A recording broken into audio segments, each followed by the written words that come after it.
Today's video is sponsored by Surfshark VPN. If you couldn't already tell, I'm under the weather this week. I'm very slowly losing my voice, but you and I will power through this video together. Over on my Instagram story, I gave you another 4 options. There were some wacky ones in there for sure, but you guys chose the 15-minute, 50-minute, and 5-hour donuts from Tasty, which I'm completely fine with. I always enjoy showing love to all the producers over at Tasty.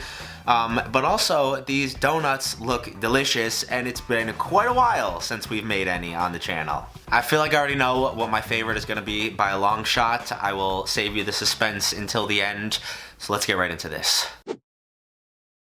As mentioned, we got a whole bunch of donut making to do today, but before we can begin, I want to give a huge shout out to my friends over at Surfshark VPN. Surfshark helps protect you and your data by securely connecting you to the internet, hiding your IP address, and protects your data by sending it through an encrypted tunnel. In addition to keeping your private information private, Surfshark also allows you to browse the internet without any ads, trackers, malware, or phishing attempts. And if you're a bit of a bozo like me and clicked on one of those links that you probably shouldn't have, Surfshark has you covered. And you guys know by now, I do not partner up with just anybody, so if you want to better protect yourself, click the link in the top line of the description, enter the promo code Seymour to get 83% off and an extra 1 month for free. Also, one of the coolest parts about this is that you can unlock blocked content on platforms like YouTube and Netflix if a show or a video isn't available in your area. So do yourself a favor, click the link in the description, head on over to Surfshark, better protect yourself, and use promo code Seymour for 83% off. And now it is time for some donuts, the 15-minute version to be exact. In order to make that, I grabbed some flour and white sugar, ground cinnamon and oil, a can of store-bought biscuits, and some kosher salt. Now, as this one is the simplest of the 3 recipes, they basically take every shortcut you possibly can to get you a decent product in a very short time.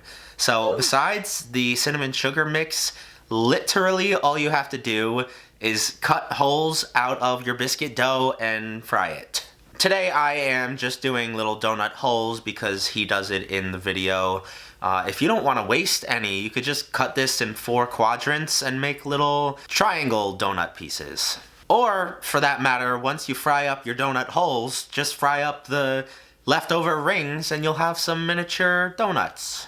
I didn't really think that far ahead when I cut them out, so they were definitely a little uneven. Still smelling delicious though, as well as these donut holes, so let's give them a taste. Without a doubt, I can say that if these are good, I will make them and eat them frequently. That took no time at all. Look how perfectly circular it is.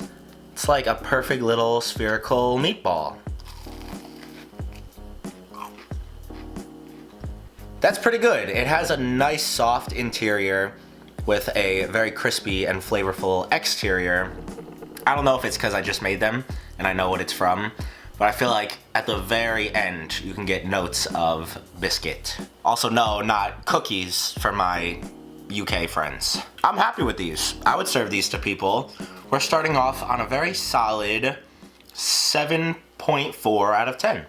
Next up on our menu today are the 50-minute donuts, which I will admit I am definitely the most excited for. And for that, I grabbed some cake flour and unsalted butter, baking soda and baking powder, kosher salt and whole milk, maple syrup, I don't care that it's fake, let me live, thick cut bacon, vanilla extract, 1 egg, some white sugar, and some powdered sugar. So first things first with this recipe, you have to get your bacon cooked, and the reason is because once your batter is ready to go, you don't want it sitting around. You want to be able to bake it right away. You guys probably know I'd much rather pan fry my bacon to get it super crispy. Our batter, on the other hand, is definitely a lot more work than the last recipe. This comes together in 3 different parts. You have your wet ingredients, your dry, and your creamed butter and eggs.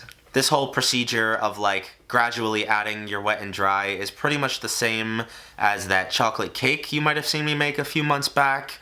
And if it's anywhere near as good as that thing, I will be very happy because that cake is freaking delicious. Another interesting part of this recipe is that A, it gets baked instead of fried, and B, we're using this donut pan, obviously because otherwise it would not hold its shape.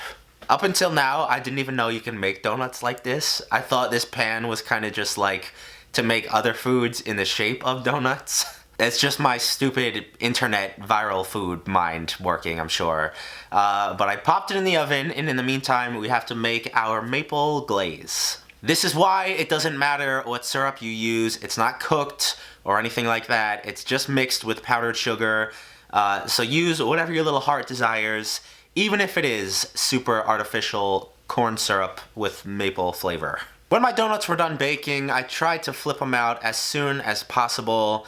I did lose one on the dismount, no biggie. I finished my second donuts with a nice dip in my maple glaze and a little sprinkle of my chopped bacon. I'm sure this is going to be a sugar overload, but I am ready for it, so let's give it a taste.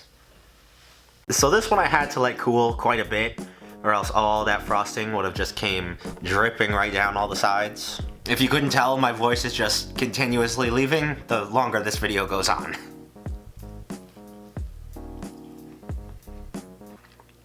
This is a weird one. I certainly have never had anything like this before, but between the ingredients, the batter, and then the interior texture, this just screams like pancake in a circle, which is not really a bad thing. I never said it tasted bad. It definitely threw my brain for a loop a little bit. It's kind of just like a breakfast treat. It is incredibly sweet though. If you don't like sweet things, don't even bother. Or take all the sugar out of the batter, because the frosting alone is more than enough sugar in this one. Still, I don't hate it. I'll give it like a 7.9 out of 10. Our third and final donuts of the day are definitely going to be a marathon, not a sprint. We will be here for a while.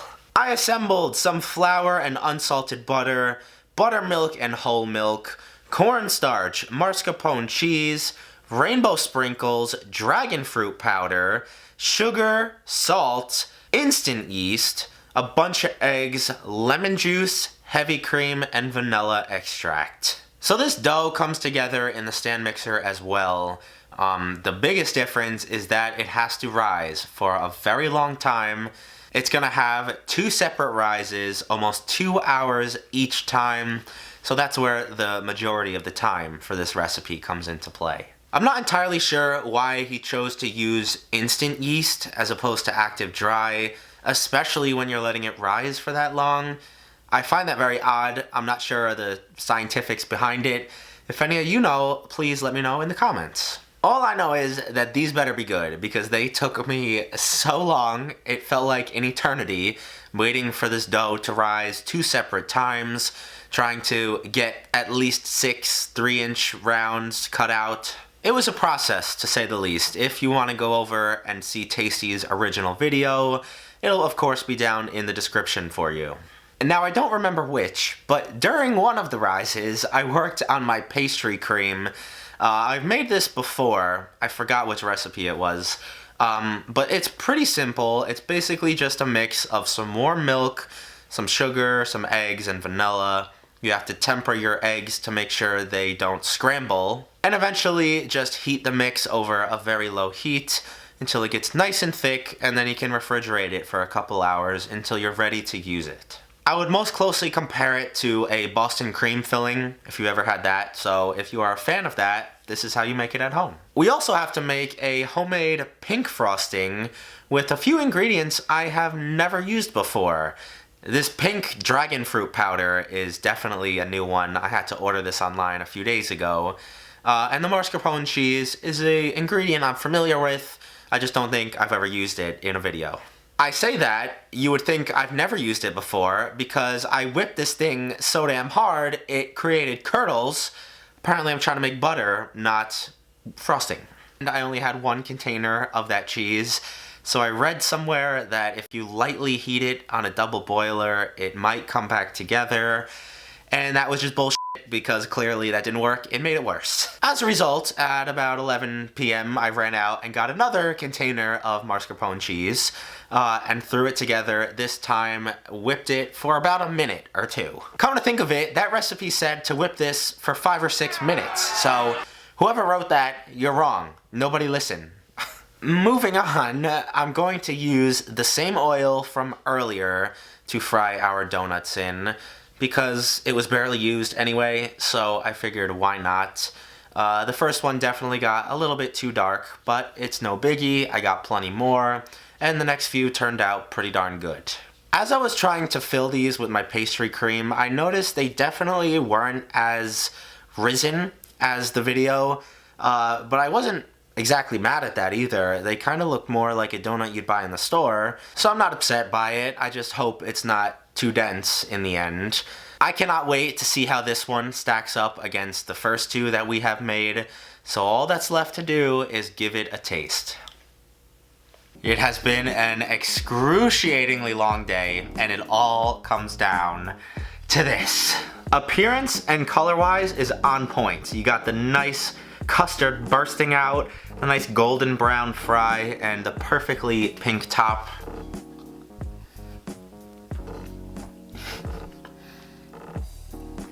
Hold on. It's definitely not bad, but it's not good either. Clearly I missed the middle with the custard, that's my fault, but it's very dense.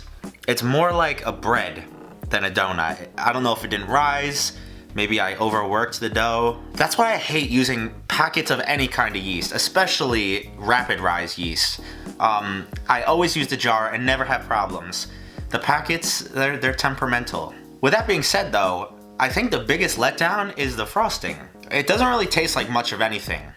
There's only 2 tablespoons of sugar in there. It could have used maybe 2 or 3 times that amount. The custard filling is pretty good though. I could just eat that with a spoon. The rest of this, I don't know. Unless I screwed up majorly along the way, I don't think it's worth the time with this one. Either of the other two definitely are. Give those a shot. But definitely skip this one. I hope you guys enjoyed today's video. If you did, leave me a big old like. Again, I apologize for my rasp today. I should be back to normal next week. If you don't already follow me on Instagram and Twitter, the links are down in the description. Thank you again to Surfshark VPN. Don't forget to click their link in the description. Other than that, have a fantastic weekend. I will see you right back here next time. Peace.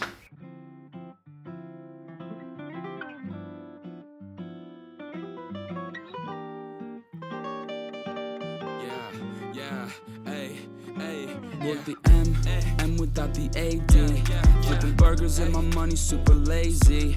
Try and make a meal tonight, they ain't paying me. Try and supersize my life with my 18.